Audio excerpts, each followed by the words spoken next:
उत्तर दिशा के एक शांत हरियाली से घिरे गांव में सुबह की हल्की किरणें जब खेतों को स्पर्श करती, तो हर दिशा में एक सुंदर स्वर्णिम आभा फैल जाती। उसी गांव के छोर पर मिट्टी से बने एक छोटे से मकान में नयन नाम का युवक रहता था।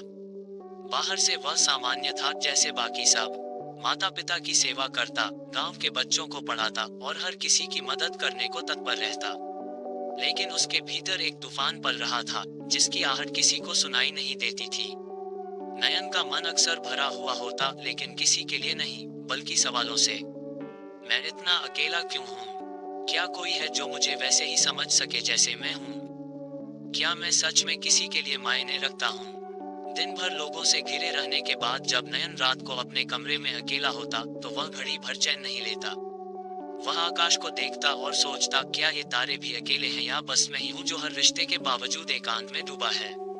वह किसी से कह नहीं पाता कि उसके भीतर एक खालीपन है।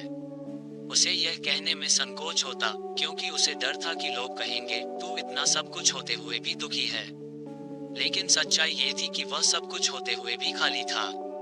नयन ने कई बार महसूस किया कि उसके आसपास के लोग उससे तभी बात करते जब उन्हें कुछ चाहिए होता। कोई किताब मांगता, कोई खेत में मदद, तो कोई सलाह। नयन देता गया, बिना किसी शिकायत के। लेकिन एक दिन वह थक गया।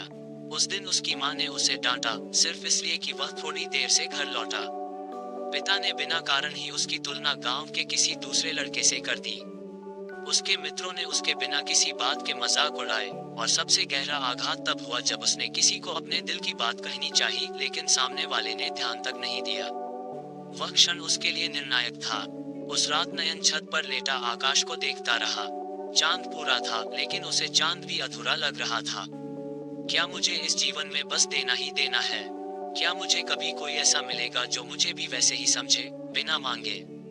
उसका मन टूटने लगा, लेकिन भीतर कहीं एक स्वर उठा, तू जिस उत्तर को बाहर ढूंढ रहा है, वो भीतर है। अगली सुबह नयन ने चुपचाप अपना छोटा सा थैला बांधा। माँ पिता से कुछ नहीं कहा। कुछ किताबें, एक पानी की बोतल और थोड़ा सा भोजन लिया और निकल पड़ा, बिना बताए, बिना पीछे मुड़े। गांव के बाहर एक पतला सा रास्ता था जो जंगल की ओर जाता था।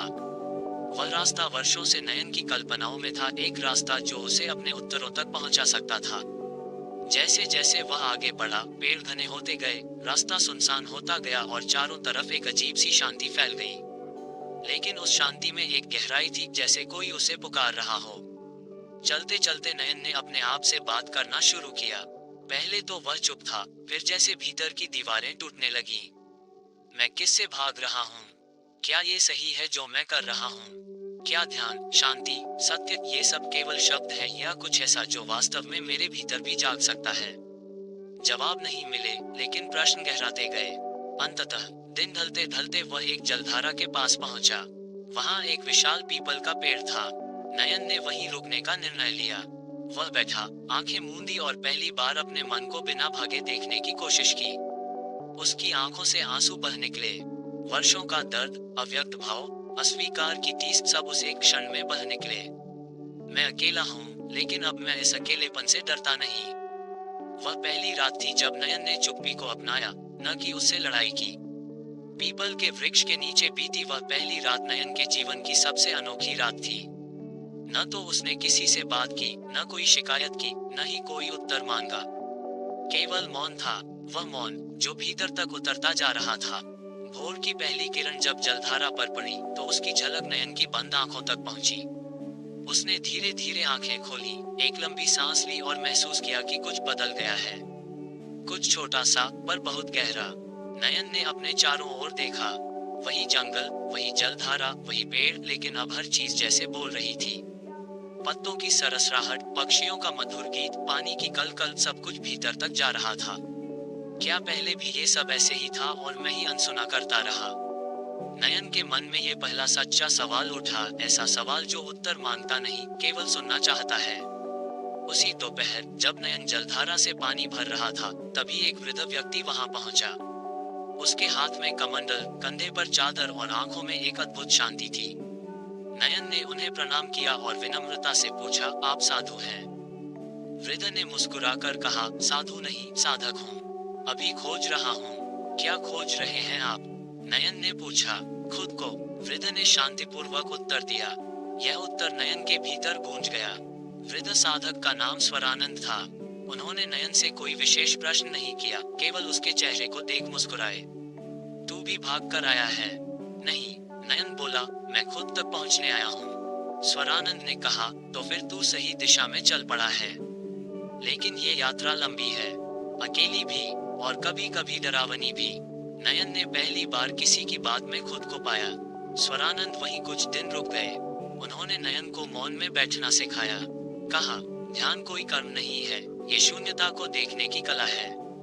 ध्यान का अर्थ है कुछ न करना, कुछ न बनना, केवल होना। शुरुआत में नयन के लिए ये कठिन था। जैसे ही वह बैठता, मन में विचारों की आंधी चल पड़ती, कभी बचपन की बातें, कभी माता पिता की बातें, कभी दोस्तों की उपेक्षा। वह घबरा जाता। स्वरानंद मुस्कुरा कर कहते, मन को रोकना नहीं, देखना है। रोकने में संघर्ष है, देखने में समझ। तीसरे दिन ध्यान के बीच नयन को ऐसा लगा जैसे भीतर से कोई कह रहा हो, तू किसी से कम नहीं, तू वही है जिसे तू खोज रहा है। सत्य तेरे भीतर है, पर तू बाहर का यात्री बन गया है। उसने आंखें खोली, सांसें तेज थी, आंखों से आंसू बह रहे थे, लेकिन चेहरा शांत था। पहली बार वह अपने भीतर के मौन से मिला था, वह मौन जो डराने वाला नहीं, बल्कि अपनाने वाला था। रात को नयन ने स्वरानंद से पूछा, गुरुदेव, जब मैं ध्यान करता हूँ तो अतीत की बातें बार बार सामने आ जाती हैं। मैं क्या करूँ? स्वरानंद बोले, उन्हें आने दो, वे तू नहीं है, वे केवल स्मृतियां हैं। जब तू उन्हें देखेगा बिना उलझे, तब वे धीरे धीरे छूट जाएंगी। ध्यान का मतलब है अपनी स्मृतियों से अलग हो जाना। नयन देर तक सोचता रहा, क्या मैं सच में अपनी स्मृतियों से बना हूँ, या उनके पार भी कोई मैं हूँ। एक सप्ताह बीत गया। स्वरानंद ने कहा, अब मैं आगे बढ़ता हूँ, तू चाहे तो मेरे साथ चल सकता है। नयन चुप रहा, फिर धीरे से बोला, नहीं गुरुदेव, मुझे कुछ दिन और इसी पीपल के नीचे रहना है। अभी मेरा मन पहली बार शांत हुआ है, और मैं चाहता हूँ कि यह मौन कुछ और गहराए।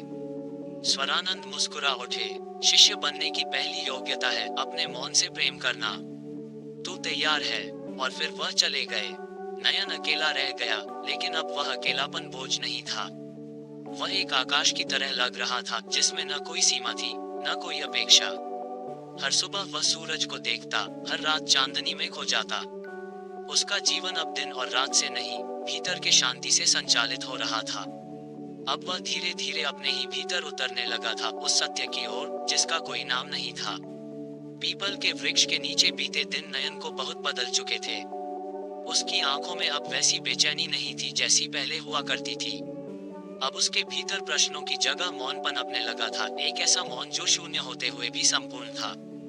पर आत्म यात्रा कभी सीधी नहीं होती। जिसे हम शांति कहते हैं, वह कई बार भीतर के तूफानों के पार जाकर ही मिलती है। एक सुबह नयन ध्यान से उठा तो मन में एक हल्का सा घमंड पनपता दिखा। मैं अब सब समझ गया हूँ, मैं अब दूसरों से अलग हूँ, मेरे भीतर शांति है। लेकिन उसी दिन उसका ध्यान बिल्कुल भी नहीं लगा। हर बार आंखें बंद करता तो कोई पुराना दृश्य, कोई चोट, कोई कटु शब्द सामने आ जाता। वह हड़बड़ा गया। मैं तो आगे बढ़ रहा था, फिर ये सब क्यों आ रहा है? उसके भीतर एक आवाज आई, जो सोया था वह जाग रहा है, जो दबाया था वह दिख रहा है। यही ध्यान है। उसने खुद से पूछा, क्या मैंने केवल ध्यान को भी एक लक्ष्य बना लिया है? क्या अब मैं ध्यान करने के लिए ध्यान कर रहा हूँ, या खुद को जानने के लिए? वह सोचने लगा कि शायद वह शांत दिखने की कोशिश कर रहा था, न कि वास्तव में शांत होने की। यह आत्म प्रवंचना का पहला बोध था। उसने उसी क्षण खुद से एक व्रत लिया। अब मैं खुद से कुछ नहीं छिपाऊंगा, जो जैसा है उसे वैसे ही देखूंगा, बिना रंग, बिना डर, बिना उम्मीद के। उस रात जब वह ध्यान में बैठा तो उसकी आंखों से आंसू बहने लगे। उसे अपने बचपन की याद आई, वह क्षण जब उसका प्रिय मित्र हमेशा के लिए बिछड़ गया था। फिर याद आया वह दिन जब पिता ने उसके सपनों का मजाक उड़ाया था। हर दृश्य अब स्पष्ट हो रहा था, लेकिन वह भागा नहीं। वह बैठा रहा जैसे कोई गवाह हो। उसे समझ में आने लगा कि ये सारी स्मृतियां उसने सालों से दबा रखी थी, उन्हें स्वीकार नहीं किया था, केवल उनसे लड़ता रहा। अब पहली बार उसने कहा, हाँ, यह मेरा दर्द है और मैं इसे छिपाऊंगा नहीं। अगली सुबह उसने महसूस किया कि प्रकृति उसके साथ बात कर रही थी। पत्ते गिरते तो ऐसा लगता जैसे कोई पुराना बोझ छूट रहा हो। पक्षी उड़ते तो ऐसा लगता जैसे वह भी अपने भीतर उड़ रहा हो। नयन अब सुन सकता था न केवल बाहर की आवाजें, बल्कि भीतर की भी। एक दिन उसने जलधारा से पूछा, तू बहती क्यों है? जलधारा ने जैसे उत्तर दिया, क्योंकि मैं रुकी तो सड़ जाऊंगी। बहना ही मेरा जीवन है। नयन मुस्कुराया, मैं भी बहना चाहता हूँ, भीतर की ओर, गहराई की ओर। एक दिन ध्यान करते हुए नयन का मन पूरी तरह से शांत हो गया। कोई विचार नहीं आया, कोई स्मृति नहीं, कोई अपेक्षा नहीं। वह केवल था, न शरीर, न नाम, न अतीत, न भविष्य, केवल होना। जब आंखें खोली तो समय का कोई भान नहीं था। शरीर हल्का लग रहा था, जैसे कोई बोझ उतर चुका हो। मन निर्विकार था, जैसे कोई नया जन्म हुआ हो। उसी समय उसके भीतर एक गूढ़ भाव जागा। शायद इसी को बुद्धत्व कहते हैं, जागरण, निर्वाण, सत्य। लेकिन जीवन सरल नहीं होता। अचानक उसे अपने माँ पिता की याद आई। वह सोचने लगा, क्या मुझे लौट जाना चाहिए? क्या मेरी तलाश यहीं पूरी हो गई? मन उसे खींच रहा था गांव की ओर, पर एक स्वर भीतर से बोला, जब तू पूरी तरह से अपने हो जाएगा, तभी तू दूसरों का हो सकेगा। अभी तू अधूरा है, लौटेगा तो वही पीड़ा फिर से जकड़ लेगी। उसने ठहरने का निर्णय लिया। उस दिन से उसने लिखना छोड़ दिया, बोलना छोड़ दिया, केवल होना शुरू किया। उसकी आंखें अब बोलने लगी थी। उसका मौन अब उत्तर बन चुका था। गांव से आए दो राहगीरों ने उसे देखा और पूछा, क्या तुम ऋषि हो? नयन ने केवल मुस्कुराकर जल की ओर इशारा किया। वे चुप हो गए, जैसे उत्तर मिल गया हो। नयन अब नयन नहीं रहा, वह केवल एक मौन प्रवाह था। जो भी आता उसके पास कुछ क्षण बैठता और कुछ हल्का होकर लौट जाता। नयन किसी को उपदेश नहीं देता था, लेकिन उसका मौन ही शिक्षा था। वह कहता नहीं था, पर हर भाव उसके होने से निकलता था। नयन को जंगल में रहते हुए कई महीने बीत चुके थे। ऋतुएं बदल चुकी थी। पहले बसंत की हरियाली थी, फिर बारिश की ठंडी बूंदें आई और अब पतझड़ की शांति फैली थी।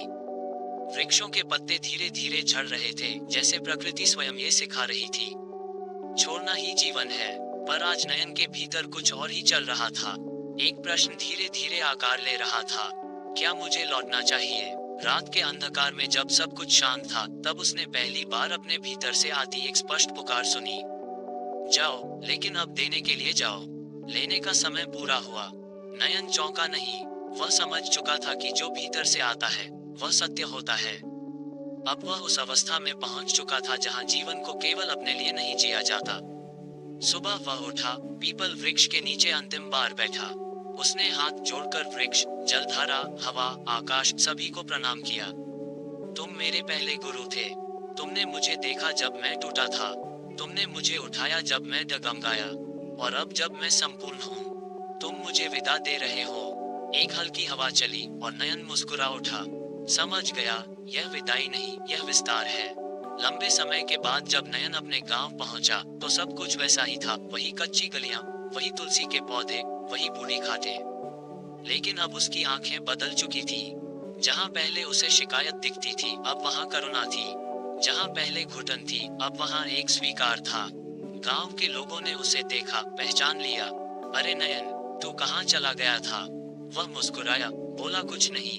नयन जब घर पहुंचा तो दरवाजे पर माँ खड़ी थी। उन्हें देखते ही उनके आंसू बह निकले। बेटा, तू कहाँ था? तू क्यों चला गया था यूं अचानक? वह चुप रहा। फिर माँ का हाथ अपने हाथ में लिया और धीरे से कहा, माँ, मैं ढूंढने गया था कि मैं कौन हूँ। आज जब ये हाथ पकड़ रहा हूँ, तब जान पाया हूँ कि मैं सिर्फ तुम्हारा बेटा नहीं, मैं वो हूँ जो तुम्हें भी बिना शब्दों के समझ सकता है। माँ उसकी आंखों में देखती रही और मुस्कुराई। तू अब बदल गया है, पिता अभी भी पहले जैसे कठोर थे। उन्होंने कहा, अब क्या करेगा? यही गांव में रह जाएगा या फिर किसी आश्रम का बाबा बनेगा? नयन ने विनम्रता से उत्तर दिया, अब कुछ नहीं करूंगा, केवल जो होना है उसे घटने दूंगा। अगर खेतों में काम करना है तो वही करूंगा। अगर बच्चों को पढ़ाना है तो वह भी कर लूंगा। अब मैं किसी कार्य से नहीं बंधा, मैं केवल साक्षी हूँ। पिता पहली बार निरुत्तर थे। धीरे धीरे गांव के लोगों ने देखना शुरू किया कि नयन अब पहले जैसा नहीं रहा। वह कम बोलता था, लेकिन उसकी उपस्थिति ही शांति भर देती थी। कोई दुखी आता और बस उसके पास बैठता तो भीतर कुछ हल्का हो जाता। किसी को उसने उपदेश नहीं दिया, लेकिन लोग कहते, उसके पास बैठते ही जैसे कुछ खुल जाता है। एक दिन एक नन्हा बालक आया और बोला, भैया आप मुस्कुराते क्यों हैं? जब सब चुप हैं तब भी, जब कोई रोता है तब भी। नयन ने उसे गोद में लिया और कहा, क्योंकि अब मैं जानता हूँ कि हर रोने के पीछे कोई बीज है, और हर बीज एक फूल बनता है अगर उसे समझ से सींचा जाए। बालक ने पूछा, क्या मैं भी ऐसा फूल बन सकता हूँ? नयन ने उसका माथा चूमा। तू तो पहले से ही एक फूल है, बस अभी तूने खुद को देखा नहीं। कुछ समय बाद नयन ने गांव के पास एक छोटी सी कुटिया बना ली। वह वहां कोई पाठशाला नहीं चलाता था, कोई गुरु नहीं बनना चाहता था, लेकिन लोग आते, चुपचाप बैठते और लौट जाते। कुछ बालक उसकी संगति में आकर ध्यान करना सीखने लगे। वह केवल एक बात कहता, कुछ मत बनो, केवल देखो कि तुम क्या हो। नाम हटाओ, पहचान हटाओ, तब जो शेष बचेगा वही सत्य है।